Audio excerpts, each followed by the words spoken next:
So, what if I told you the secret to a better financial future isn't about some huge, life-altering change? What if it's about changing one tiny thing you do every day? Well, today we're diving into the surprising and honestly kind of magical power of tiny money habits. Let's just start right here. Do you ever get that feeling? You know you should be saving more or spending less. You get all fired up, you start strong for a few days, and then, well, life happens. And that motivation, poof, gone.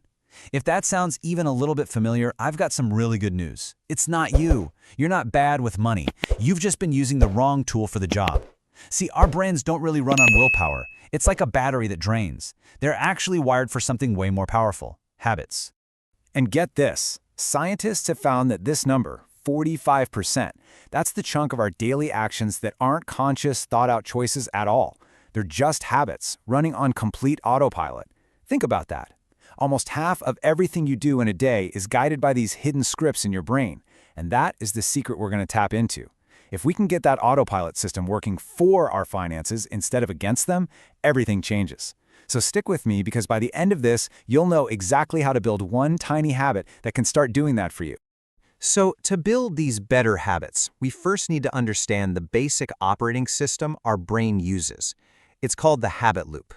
The habit loop is this beautifully simple three-part process that our brain loves because it saves a ton of energy. Once you see how it works, you'll start noticing it everywhere in your life. It really is the key to putting your good intentions on autopilot. Okay, so let's break it down. It's super simple. First, you have the cue. This is just the trigger. It could be a time of day, a place, a feeling, or even an action you just finished. Think about your phone buzzing. That's a cue. Second, you have the routine. That's the action itself. For the buzzing phone, the routine is, of course, picking it up to see what's up.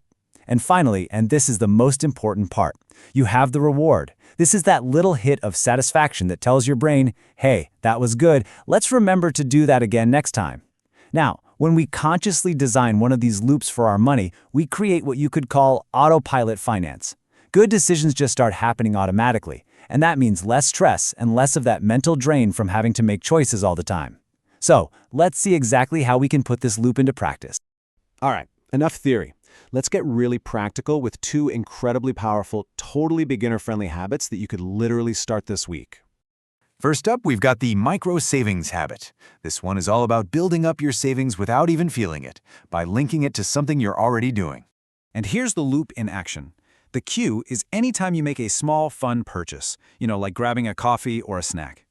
The routine, and this should take you less than 30 seconds, is to immediately open your banking app and transfer a tiny amount, say $1 or $2, to a separate savings account. Maybe even name it Future Me. And the reward? It's awesome. You get to see that savings balance tick up, even by a little, and you get to give yourself a mental high five and say, boom, I just invested in my future.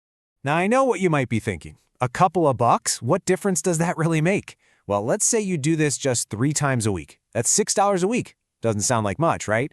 But over a whole year, that's over $300 that you saved without ever feeling the pinch. Tiny amounts, when they're consistent, add up to something big, for sure. Okay, habit number 2. This one is for anyone who just feels kind of anxious or overwhelmed by their finances. It's the 10-minute money check-in. And the whole point is just to build awareness, not to judge yourself. So here's the loop for this one. The cue needs to be a specific time every single week. Let's say Sunday at 7 p.m., right after dinner.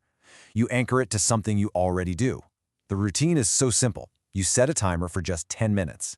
In that time, all you do is open your banking app, look at your balances, and just scan your recent transactions. That's it. No spreadsheets, no stress. And the reward? It's that immediate feeling of clarity and control that starts to push out that nagging financial anxiety. So, which of these two is right for you? Well, the daily micro savings habit is fantastic if your main goal is to just automatically build up savings, and you kind of like those small, frequent, almost game-like actions. The weekly check-in, on the other hand, is perfect if your main goal is to just feel less anxious and more in control, because right now you feel a bit lost in the dark. Okay, now it's your turn. Let's put this into action. We're going to walk through exactly how you can design your very first tiny money habit, like right now.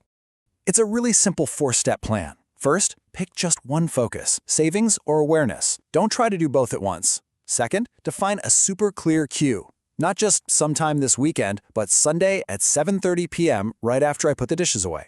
Third, make the routine tiny. so small it's almost laughable, so small you can't possibly say no. And fourth, pick an immediate reward, something that gives you that little burst of good feeling right after you do it. This quote right here, this is everything. This is the single most important rule. Your goal on day one is not to save $1,000 or become a financial genius. Your goal is simply to show up, to be consistent. So if saving $2 feels like too much, make it $1. If a 10-minute check-in feels too long, make it 5. The easier you make it, the more likely you are to do it. And that consistency is what forges the habit in your brain. And just a quick heads up on a few common traps. Starting too big is the #1 habit killer. Using a vague cue like "whenever I remember" is basically planning to forget. And please do not think that missing one day means you failed and should just give up. Habits are built over time. It's about the overall trend, not about being perfect every single day. So let's just quickly wrap up the core ideas here. First, stop trying to rely on willpower. It's a battery that runs out. Instead, build an autopilot system with habits. Second, use that simple cue, routine, reward loop to design a behavior that actually sticks.